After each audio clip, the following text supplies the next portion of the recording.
ito at after 3 weeks, makakalabas din tayo, di ba? Punta tayo ngayon sa Lucky Plaza, mag-inasal. Kasi gusto kong maghigop ng sabaw.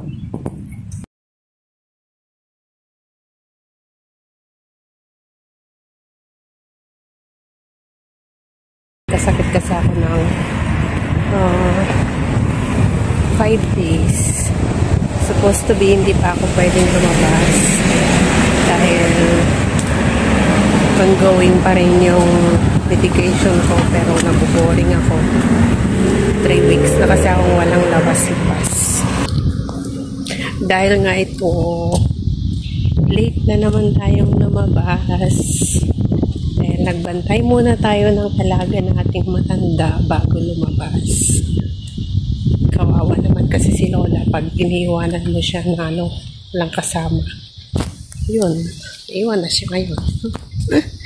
So ito, enjoy natin ang holiday kahit na panandalian lang. Tutur ko kayo mamaya sa aming inasal.